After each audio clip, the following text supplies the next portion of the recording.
All righty, what's going on? What's going on? Welcome to them Smith Boys. All We got right, a all right. we got a nice show today. We got one of my partners who I knew from back in the day, Will Spears from Uncovered with Julian Will. But we'll get to it in a minute. What you got, Junior? No, man, let's ready to get into it, man. Let's go. All right.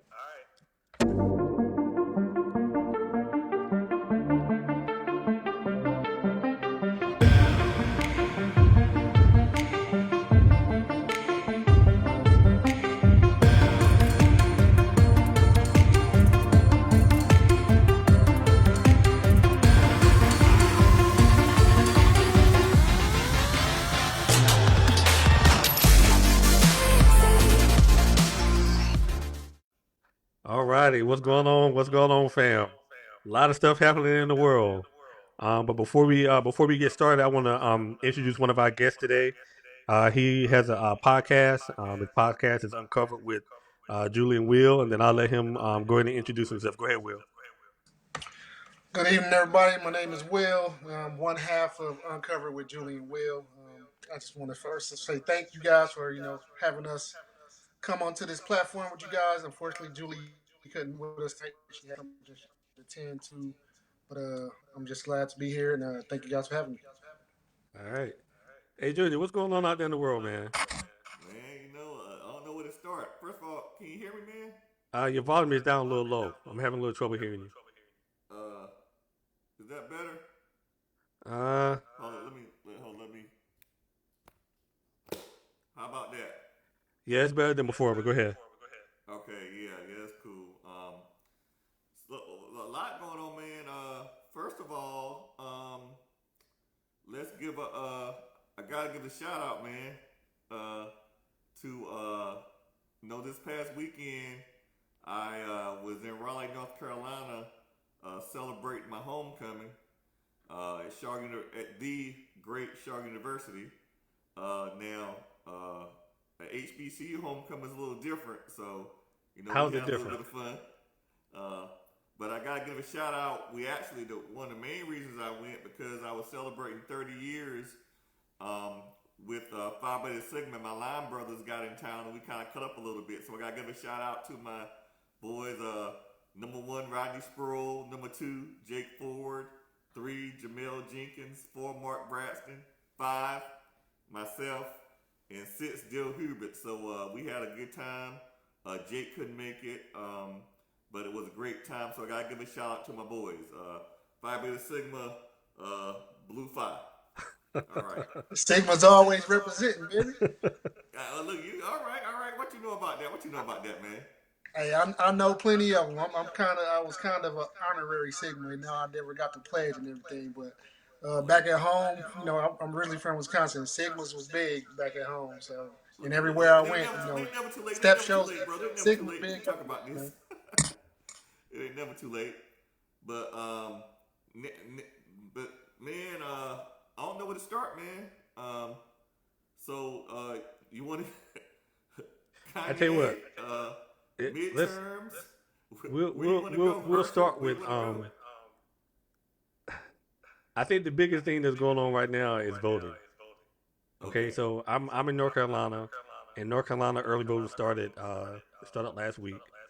And so there are a lot of races that that people know that's going to determine who's going to have control in the House of Representatives and the Senate.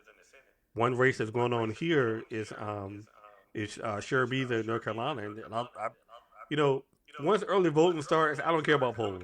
I mean, let's just say that early voting has already started. It's been going on almost a week, so polls don't really mean anything at this point, in my opinion.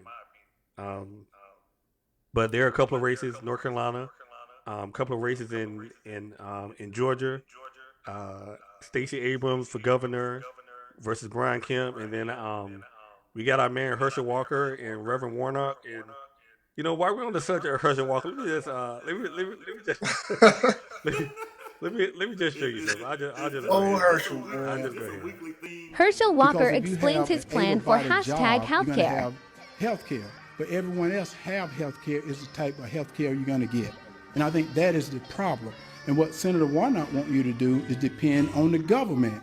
What I want you to do is get off the government health care and get on the health care he's got to get you a better health care. So that's what I'm trying to do, to make you independent rather than dependent. Okay, I'm gonna play that one more time, and I just want y'all to listen to it one more time. Herschel Walker Because if you explains have his an plan for able-bodied hashtag job, you're gonna healthcare. have health care. But everyone else have health care is the type of health care you're going to get. And I think that is the problem. And what Senator Warnock wants you to do is depend on the government.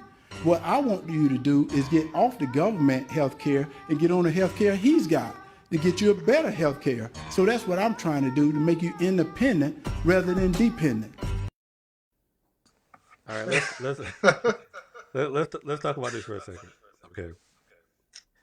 First of all, he said he wants you to get the type of health care that Senator Warnock has as a senator. Who wants to let him know, man? Who wants to boost that topic and let him know? Well, what Or he for the think he people out on there who may not know. intergalactic? He think he on intergalactic healthcare or something? Like, he's on the same healthcare as we are on. He just can afford a higher echelon of care. It's like, I don't. Look, Oh my gosh. Look, here's where I'm in. When you prop somebody up and run them for office who is woefully with a capital W, unqualified for the position, don't be surprised when they do unqualified stuff. Yeah. So we knew what's that famous rant that Dennis Green went on when he was coach of Arizona? They were who They're exactly who we thought they were. exactly. So he is who we thought he was, you know. So when I see this, even though it's humorous, it's the sad thing is that people are looking at him, and with all the issues, not even this year,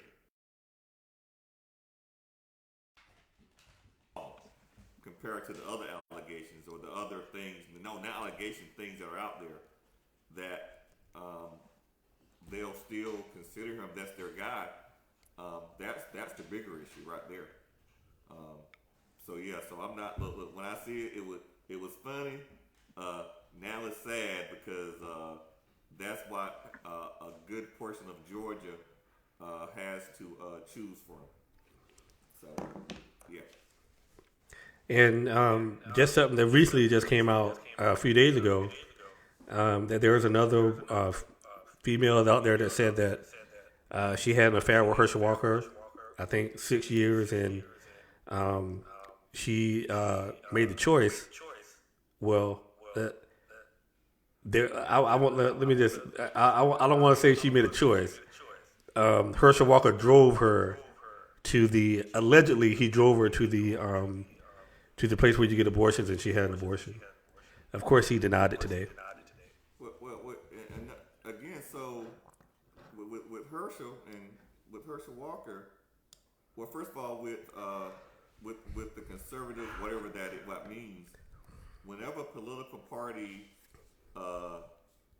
takes on or adopts the mantra of values and things of that nature, when you run a flawed candidate like that, then it kind of calls it the hypocrisy. But the issue is that, truth be told, when it comes to abortion is not a liberal or conservative issue, because liberals and conservatives get abortions. Correct. Correct. Correct. So what? And first of all, I think our sister made that point before. When Herschel Walker did it, it was legal. It was his right to do it. Correct. Yeah. Right? The only problem is you just can't come a couple of years later and say you were against it and you never did it when you took advantage of it like everybody else did. Correct. He said he was always pro-life. Always pro-life. No, I think he was pro-bank account because he didn't want to pay that child support. So, Yeah, pro his life. yeah, exactly. I So mean, what else is so what races either House or the Senate? What are you all out there? Which races are you all paying close attention to? I mean, just overall, like if you look at it, I mean, so because I'm, here I'm from Wisconsin, so I'm paying attention to that. I mean, it really don't matter because that's not where I'm living right now. But just recently moved from Arizona, so I'm paying attention to that. You got what is it, Leaks and or Lakes and I forget the other lady name, but that's a whole mess over there in itself. It's just a bunch of there's like when you think about overall and from state to state for the especially for the House when it comes to the House and Senate seats that's being that are open. Looking at the candidates is like, are these this is all we have left? This is it? And of course, it's to me, it's always going to be this way. It's a popularity contest. Everybody's Democrat or Republican.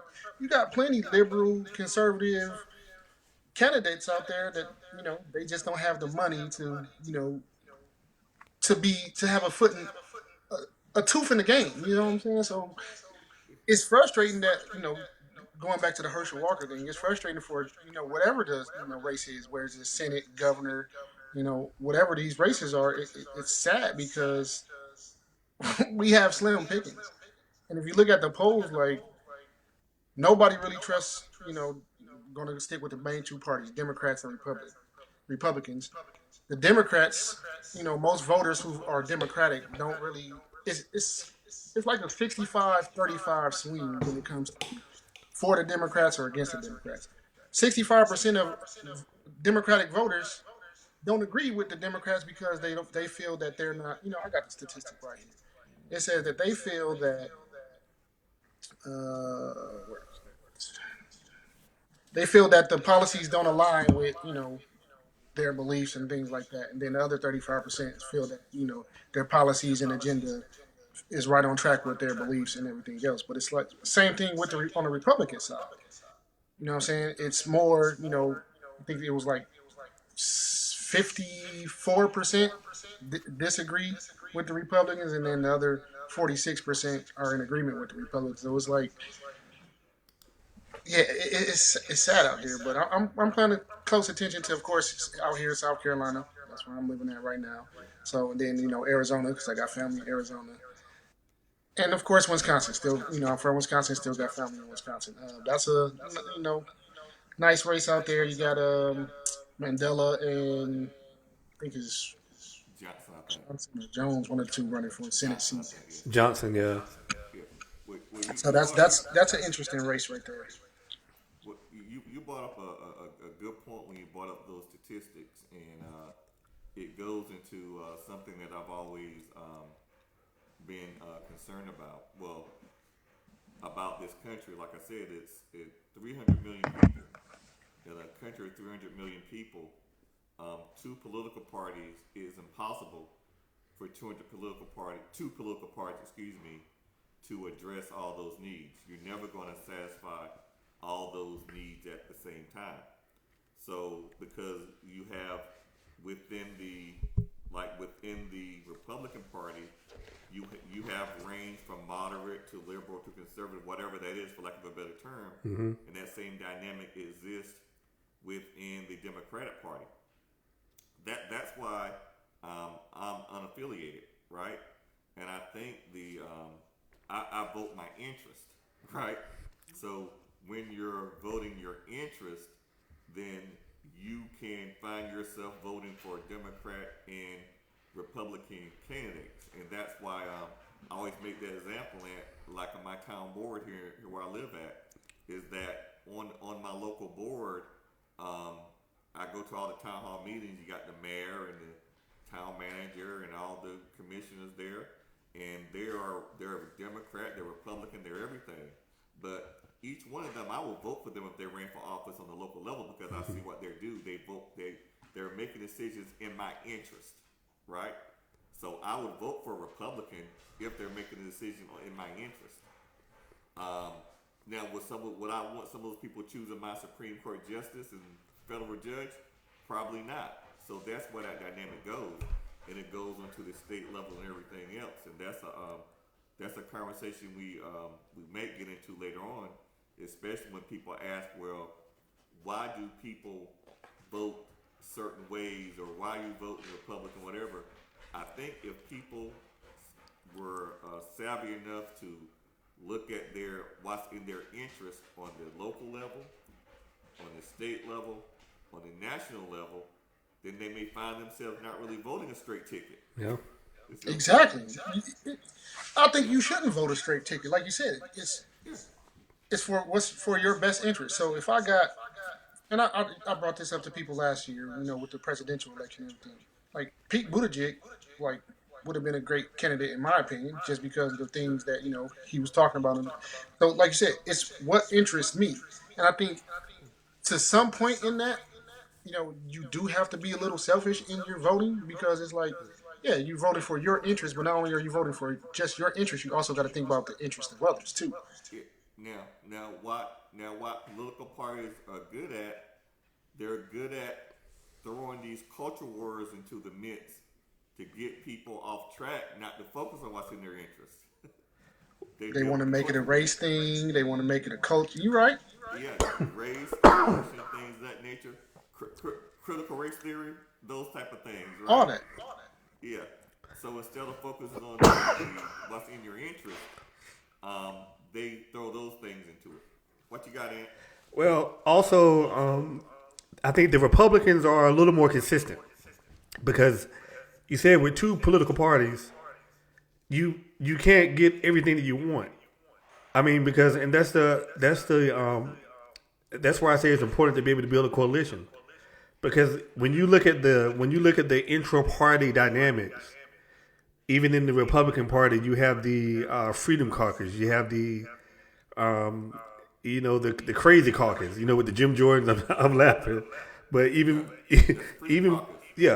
within the Democratic Party, All cabinet Republicans. correct. The Tea Party, Which is the gay group. Yeah. Which gives millions of dollars to the Republican Party. yeah. Yeah. And you look at the Democratic Party, you have the progressives, you have the moderates, and You got the Blue Dogs, which is that heavy conservative group, the Blue Dogs. So it's within every group. correct. But the thing that I know is about Republicans, and the reason why, and I'll talk about Supreme Court justice in a minute, we'll get there, but it's because they are able to consistently hold their nose if they don't get the candidate that they want, that necessarily has the values. That's why we had Trump as president, because they were able to hold their nose and vote for him. Conversely, you look at Hillary Clinton when she ran in 2016. A lot of people didn't like Hillary Clinton, and I get it. But you can't have everything. You can't have everything that you want. I think that's the reality. Yeah, and a lot of people, and a lot of thing is when people vote, they are not thinking about Supreme Court justice picks. Like a lot of those people that stayed home because they didn't like Trump or they didn't like Hillary Clinton, especially ones that like Hillary Clinton. Yeah. When they stayed home and didn't vote, and they show how short those margins were, when those Supreme Court justices start cutting down them rights. Yeah. Now they want to get no. See, that's the thing. And so one thing you got to give Republicans credit for. First of all, they stay on message. Mm-hmm. Whether the message is true or false, they stay on message, right? And one thing about it, when they get power, they wield it. Yes. Right? So even with Merrick Garland, they say no, you shouldn't have put a Supreme Court justice in during an election year, and they put your girl in 15 days before the election, right? But the point is, it's not about right and wrong, it's about might. And when the Republicans get power, they will. Correct. Point blank. Yep. An interesting race is in Pennsylvania.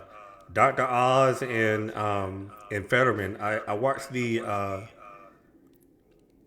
debate a few days ago, and if you don't know Fetterman, he was recovering from a stroke, and I know He's still recovering. He's still recovering. And I know, like, Will, we probably taking care of people with people who had strokes, and on the outside looking in, the fact that he was even up there was pretty amazing. That's what I say. Now it was painful to watch, but I think some people, when they understand cognitive versus trying to get your points out, some people don't understand the nuance between people who are trying to who are recovering from a stroke. Personally, I'm not sure if I would have had him out there, but that's just me. I don't know anything about that, the Pennsylvania culture, the Philly culture, but he was obviously struggling. But to my point I'm trying to make is, does a disability normally does that render you incapable of holding that Senate seat? No. No. I don't think so, because Yeah. I mean, What- and it- I ain't trying to be funny when I say this, but I mean, look at Joe. I mean, he's a walking disability. I'm, like, he was in the, you know what I'm saying? He was in the Senate and stuff, so it's like sometimes you don't know if Joe coming or going, yeah. and it's like, what we gonna get from Joe today? Yeah. But you know, what I'm saying, like I said, I'm not trying to make but in Fetterman's situation, like you said, yeah, it's difficult. This man just he's recovering from a stroke. Speech impediment is definitely there. He definitely got some cognitive issues going on there. Like if anybody's worked around, or even have family members who have stroke, like how difficult it is, from that onset of recovering, how it is going to be for them to even start functioning. Like you said, for him to be up there, it was powerful. You know what I'm saying? And I think it was a strategic move. I don't think he should have been up there, but it was a strategic. I think it was a strategic move to try to get some sympathy votes, so to say, because we already know. I mean, Dr. Oz, he's the popular candidate. Most people gonna vote because I watched Dr. Oz and this no man, take that out of it and look at what these people are saying. So Trust me. Look. I'm working on a political. I'm helping a political campaign here in my local area. And let me tell you, what you just said about the calculations, decisions, whether to debate, not to debate, whether you go up there, whether you don't go up there, they did all the pros and cons by him going up there. They got in a back room and they argued, the advisors argued back and forth to make the decision, should you do this, so they must have had some type of calculation. Understand, because guess what? They do debate prep, right? So they did debate prep behind the scenes. He was going up against somebody. So these issues that we saw on screen, those little cognitive delays, he demonstrated those in the debate as well, in the practice debate.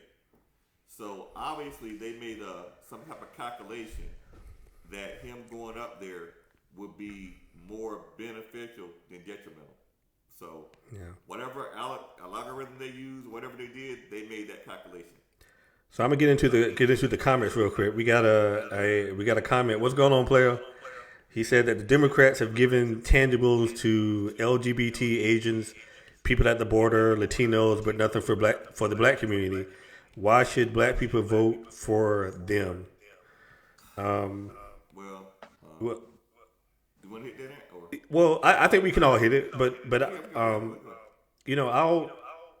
I'll say this. I'll say when you look at the even the student loan forgiveness, when you look at the demographics who disproportionately have a lot of student debt, typically it's low income people of color. I think that you can group black people into that category. When you look at, I'm gonna even go back down to the Affordable Care. When you look at the Affordable Care Act, when you look at the numbers, that was something that benefited people in the African American community. I think that when you look at the what's the part of the PACT Act, when you look at how the cost of insulin was reduced to $35. When you look at particularly in our community, we do have a lot of people in our community that struggle with diabetes and they need insulin. So I say when you look at it from and again, it's nuanced.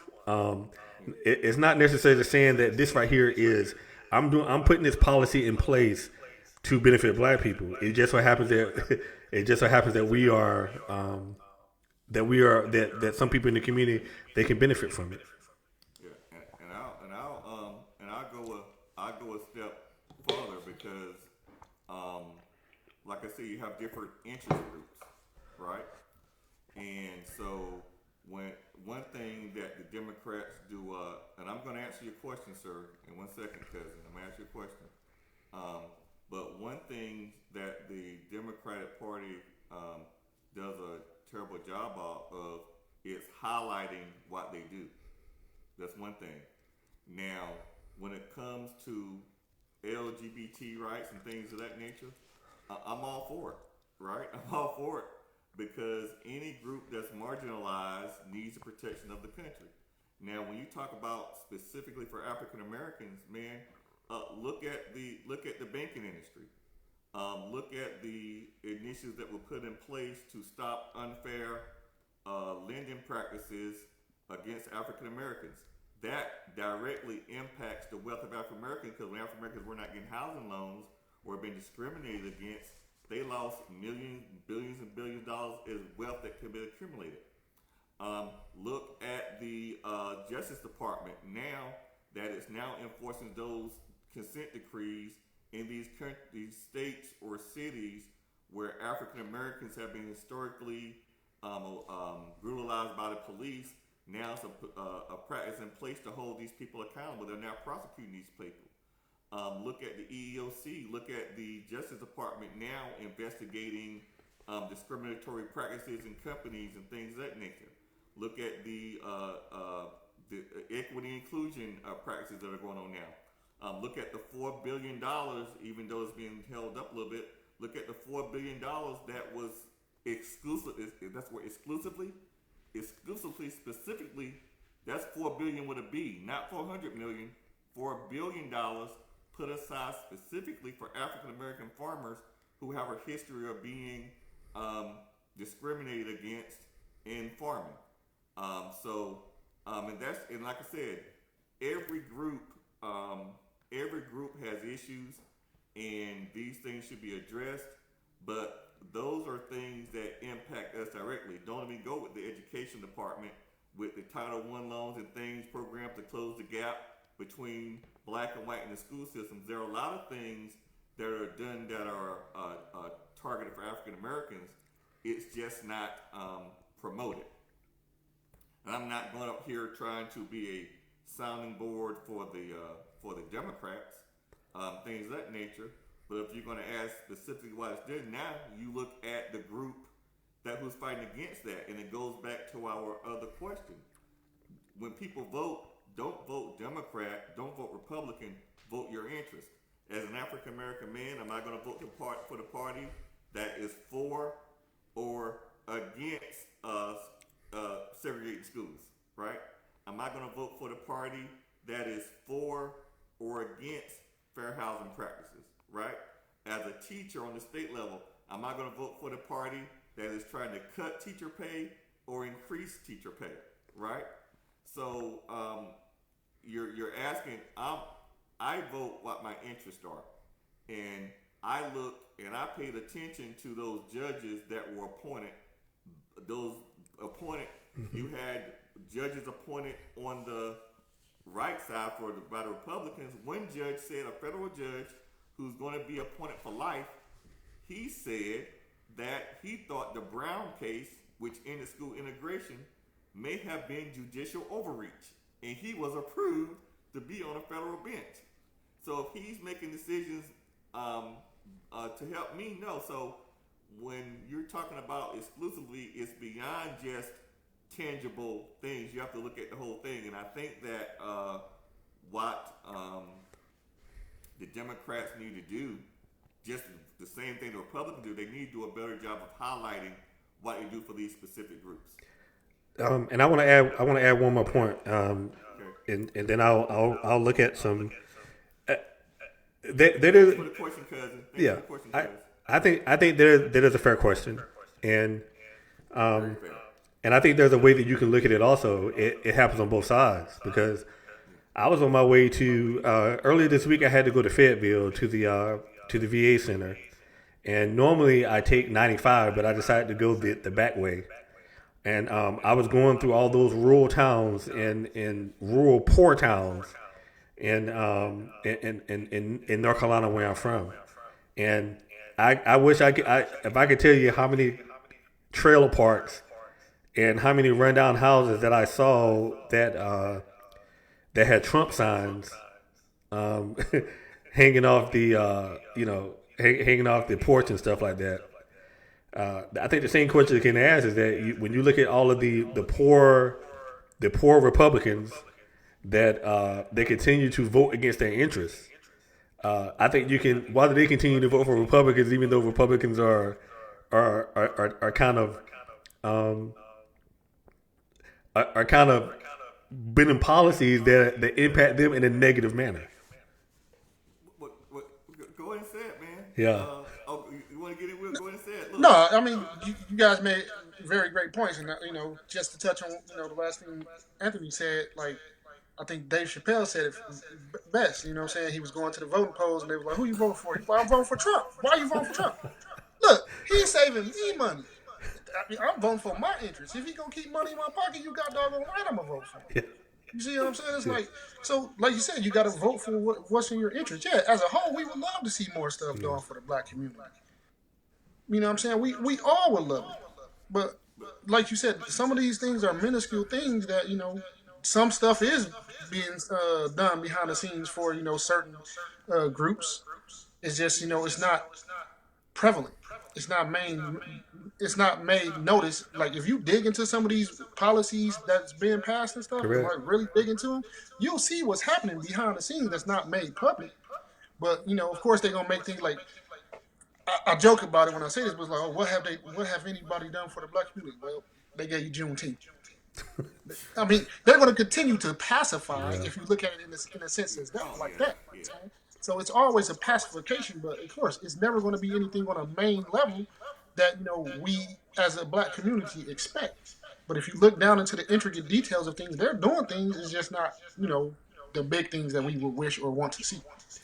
And I also think you have to look at the political landscape, and you have to also look at what's going on in this country. Ever since Barack Obama was elected to 2 terms of president, I believe in general, these elections there is a binary choice.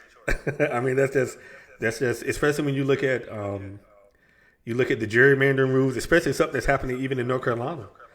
Where they're going to court, where the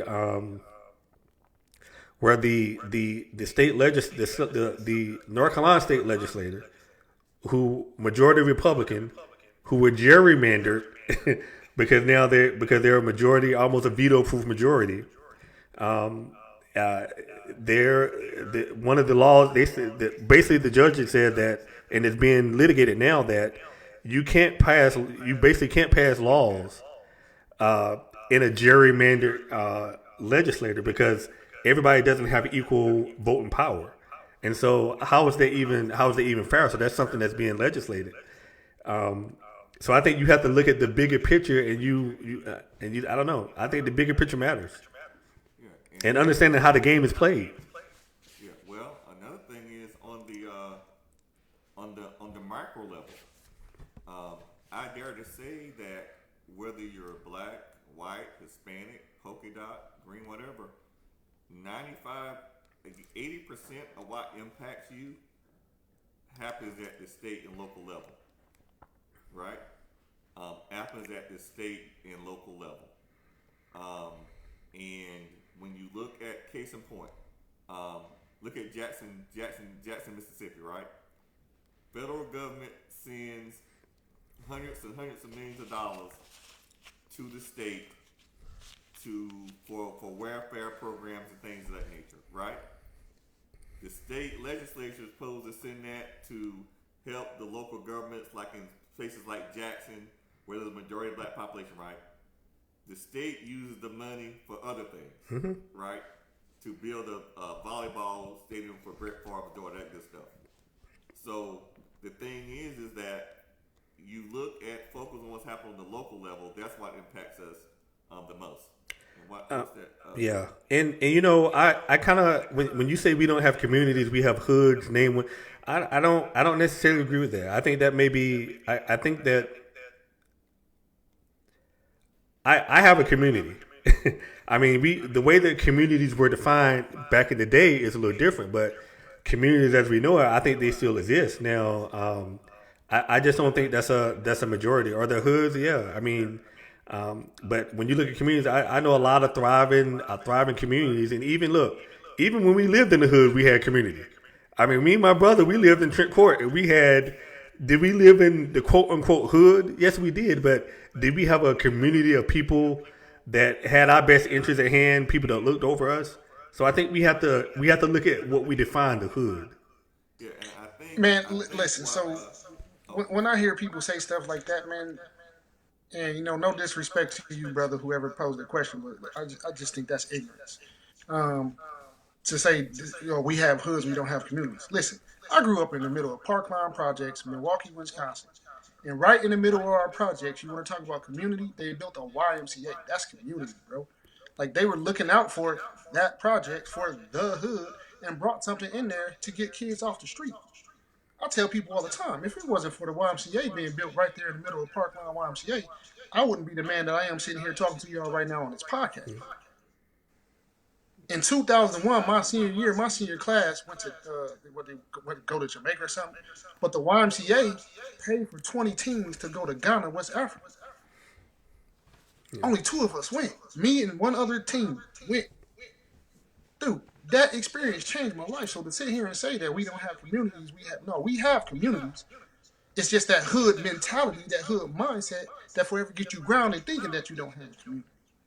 yeah, I think what Roz is saying, I think it's a time. There was a time because of segregation, because African Americans could not go and live in other places, that there was this distinct community of just African Americans where they had business ownership, things of that nature, properties, they have their own schools. It was the culture was a whole lot different, right? But 2 things happened. First thing happened was the interstate. When they went and intentionally cut these communities in half, right? Yeah. Another thing happened was the Fair Housing Act. Now African Americans could go out and buy, those who had the means could go out and live in other neighborhoods and leave the black community. So what happened, what was left was communities that were decimated by the highway system. All of the people, the professionals kind of left out, and you had these little areas, which is not a lot, to be honest with you. And I think sometimes we long for those days. But as far as the community, like Ian said, yeah, we Trent Court, man.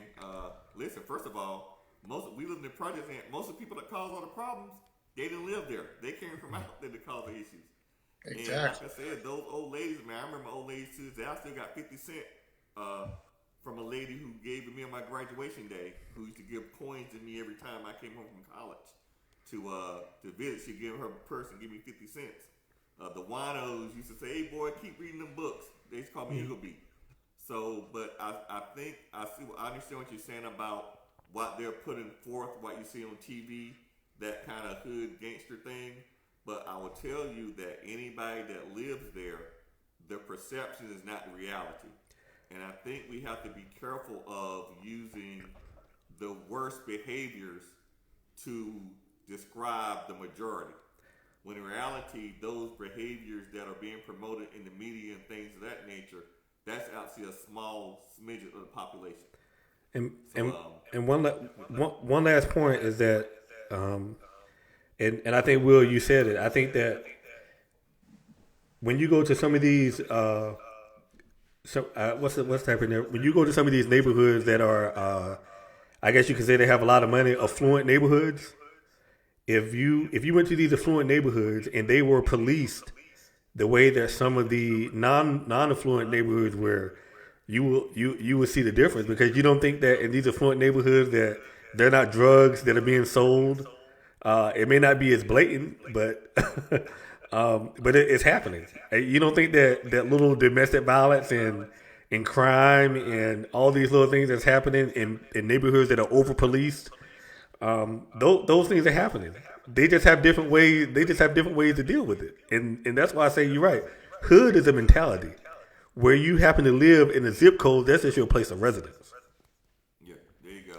And he mentioned that like Black Wall Street was a community. Yes, it was. And what happened to Black Yes, it Wall was. Street? Yeah, just like That's, I said. Yeah, like I said, it was blown up and destroyed. But like I said before, that's what you need. But what the mentality that built the Black Wall Street was not a hood mentality. Yeah. I mean, and that's what I'm saying. When I think about community, you know what I'm saying? Like we can even put the Black Panthers into the conversation. They started the free lunch programs and stuff like that. That's community, man. Like if we want to, throw community hood in there together, they started community in the hood with the free lunch programs, after school programs, things like that. So that's why I say, you know what I'm saying? And that's why I say that's to me that's ignorant mentality to have to sit, to talk like that. Yeah, we know there's not, many Black-owned businesses in a lot of these, neighborhoods and things like that. But again, James, you mentioned it earlier, like it's from the jump from what Black people weren't allowed to do: buy houses, start businesses, and things like that. You know what I'm saying? So when they did start to, buy houses, and let's talk about Black Wall Street, up and coming, thriving Black neighborhood community, all this fear is amongst the outside community looking in, like, oh, that's going to start to spread. Let's stop it before it can happen, type thing. I think this is a good segue into one of the most interesting things that's going on right now with Kanye West. Let me just play this real quick and then we'll get into it. I could say anti-Semitic things and Adidas can't drop me. His karma is my boyfriend. Karma is a god. Karma is the breeze in my hair on the weekend. Kanye West.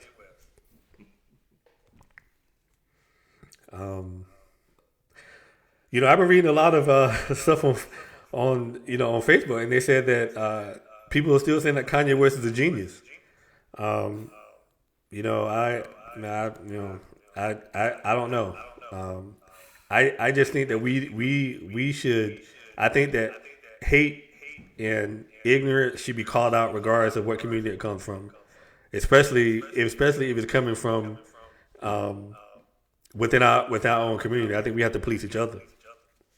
Man, KRS-One is a genius. Yeah. Eric B is a genius. Look, man.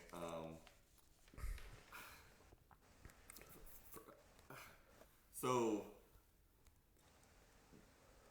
when you say he's a genius, and they say that, does that give him a pass? Right? We know what he said about George Floyd.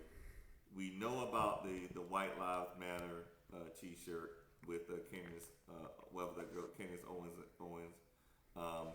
We know about. I think I said again, what slavery was a choice. Things of that nature. Yet we're still willing to defend. So that goes to another question, right? It just so happens that he offended people that have levers and access to power.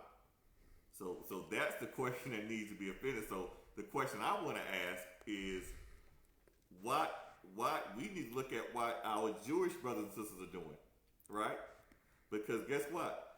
Some of those same Jewish and brothers and sisters that shut Kanye down, they own record labels that allow artists to call us the N-word and call our sisters bitches and hoes.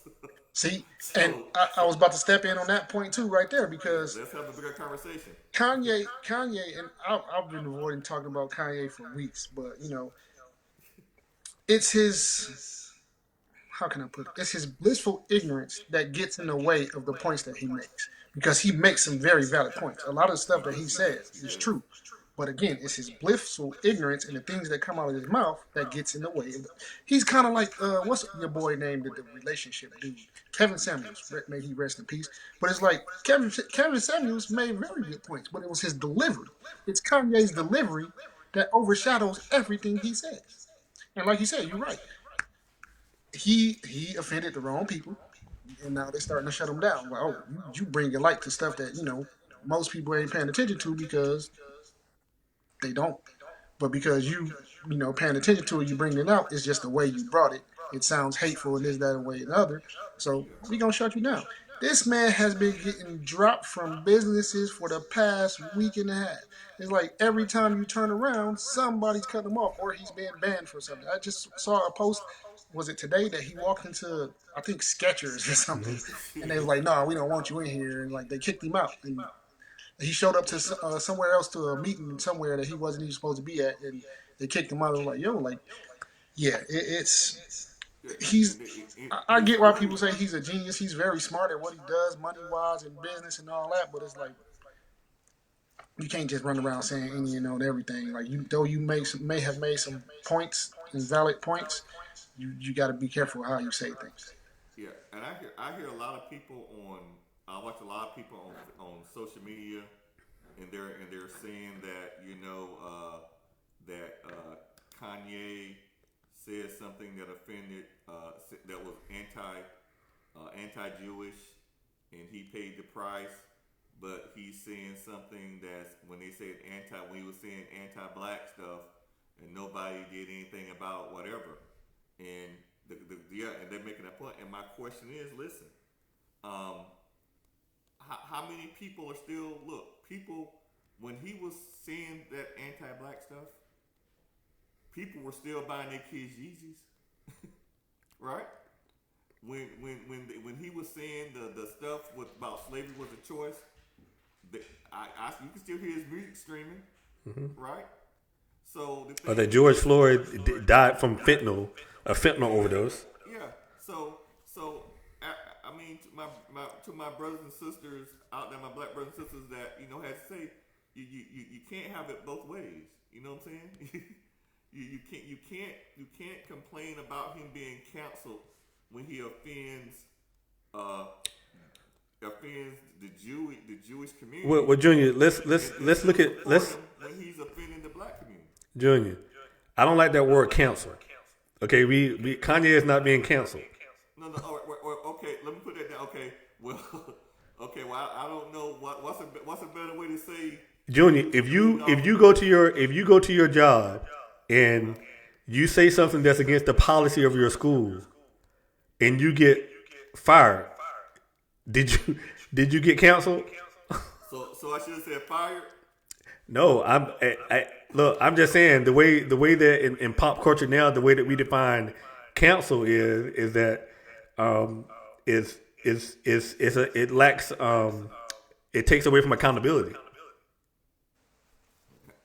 I think accountability, choices and consequences. You remember that?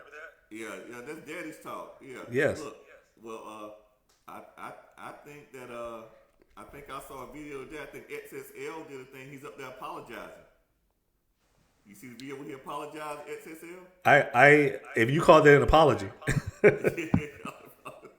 it's too late. Yeah, well, it's definitely too late. Yeah. But to my point is that you can't sit here and say that Kanye is being canceled, he's a genius, whatever he did, and then still support him because of the things he said in reference to the African American community. You can't have it.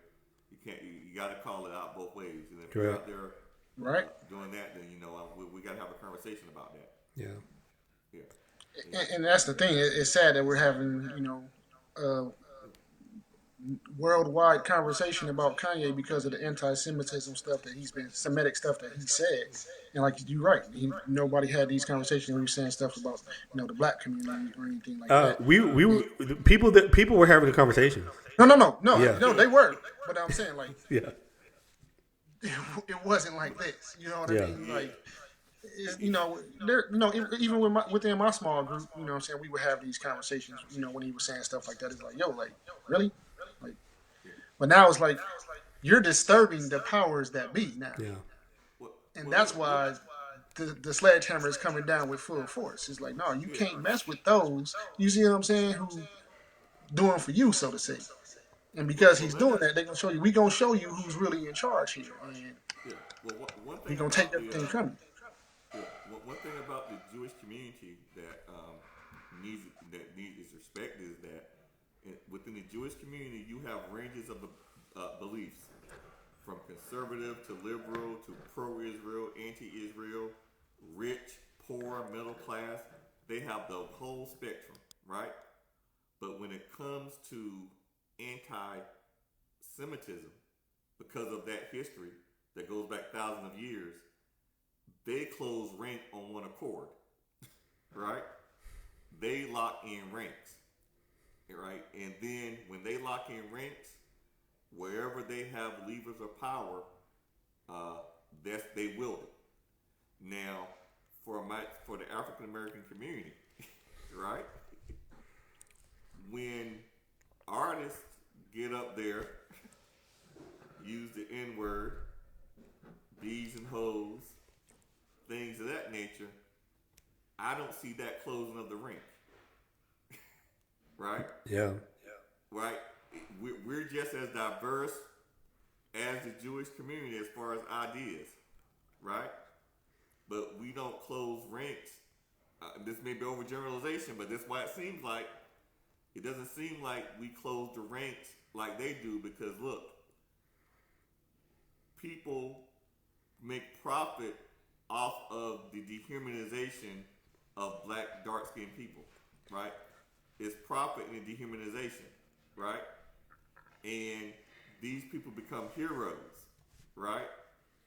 But nobody wants to call it out. When pastors was out there trying to say, let's retire the N-word and all that stuff, they were getting joked and maligned. But they weren't talking about the psychological and spiritual damage that these lyrics were doing to our generation of kids that's now perpetuated in the violence and things we see today. So like I said, if you're going to have a conversation about Kanye, let's have the whole conversation, right? Let's talk about how we do these, people still play R. Kelly music at family reunions, where you got family members that were molested by the uncle or the cousin, right there playing that. You see what I'm saying? So if we're going to have these conversations, let's have the conversation. Talina, I want to give you a shout out. What's going on? My old Fly exclusive colleague. Yeah, you made a good point. Free thinking and wearing a White Lives Matter shirt. So, yeah, I don't know.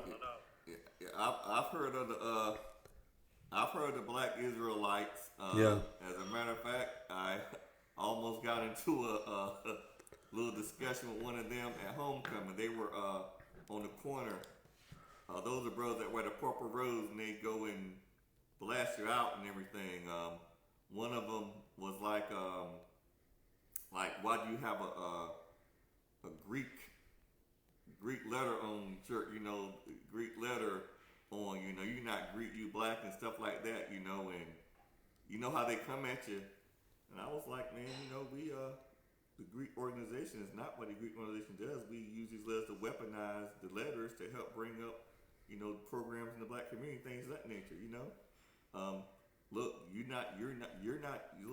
speaking English. That's not African religion, but you're weaponizing the English language to get your point across. Yeah. Yeah, it's a lot of different ways. Yeah, live and let live. But yeah, I know what you're talking about. I mean, at the end of the day, man, you just have to determine what's important. And one thing that I do want to stress, and we said this before, is that our community is not a monolithic community. I mean, so that's why I can't. I'm always at a pause when I say black people. We don't all think alike. I mean, the black conservatives don't necessarily think like a black liberal, but I'm just saying we do have a shared ancestry, and we do have a shared experience, but we're not a monolithic group. I think the one difference is with the African American community is that this is for political and propaganda issues, reasons, of course, is that we are the only community where you take where the 10% or the 8% of the negative and destructive behavior is perpetrated on the entire group, right? Yeah. So, so when it's kind of like when you're in the store or in the restaurant with your kids and you're talking and say, "Oh, they're so well behaved," Yeah. right? Or you speak so well, right? Because people have been socially conditioned to believe that this is what African Americans is, when in reality, it's and what's acting black?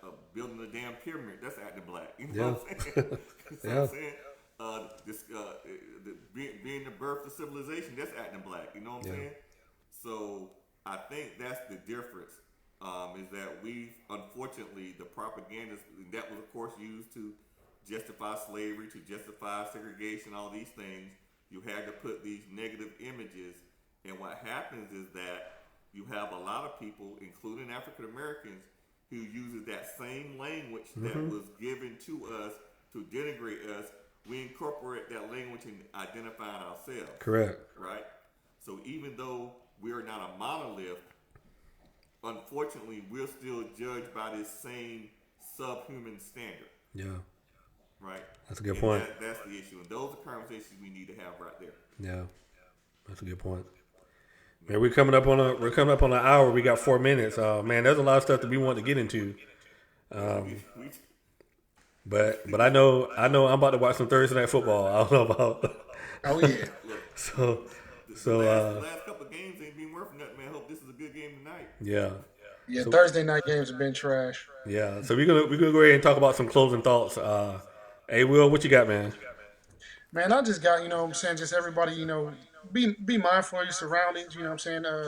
Always be willing to learn from different perspectives, what I'm saying? We had some great conversation tonight. Just mentality over everything. It's all about your mentality when it comes to, these certain topics and situations. And just make sure, of course, think before you speak. Yeah. So that's my closing thoughts on that. Yeah. What you got, Junior? Man, like I said, man, this is a tough election season here. I just wish people would just be more mindful of who they're voting for. I think that people who vote, like I said, I don't think people should, instead of being aligned with a party, align with your interest. And I think democracies work better that way. Even though your interest may be different than mine, at least you're making an informed decision.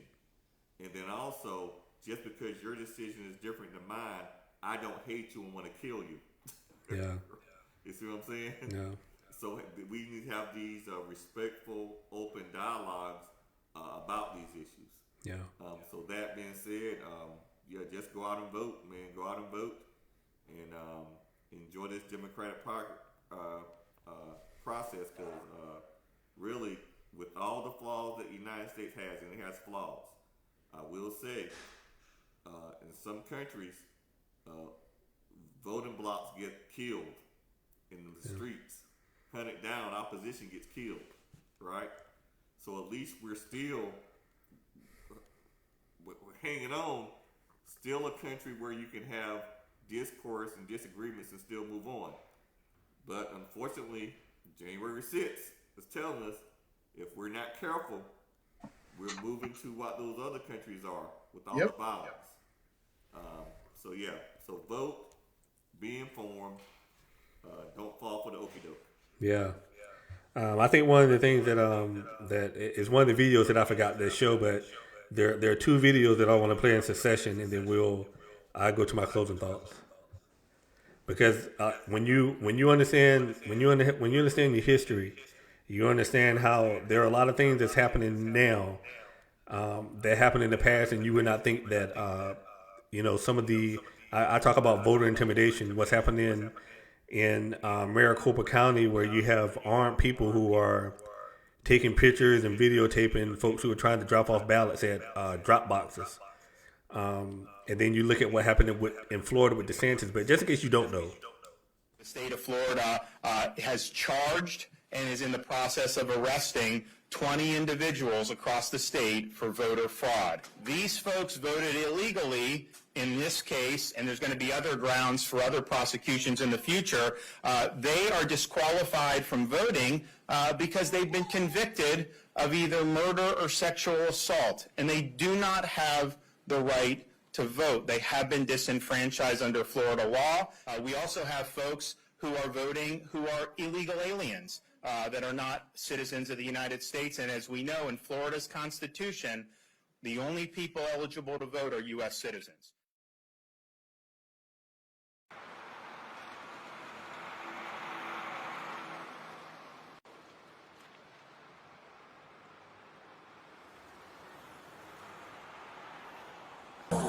Watch your head, sir. I can sit all the way to the... You just sit right there, so that way the air can hit you through the grate. I'll put the air up once you sit down. All right? I know it's a tight squeeze. All right. Just go right up here and see where you got that guy. Yeah, they're doing a statewide thing.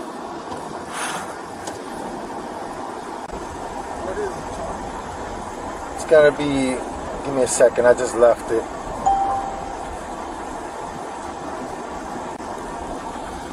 So one's going to be voting as an unqualified elector, and the other one is false swearing, false affirmation, re-voting for elections.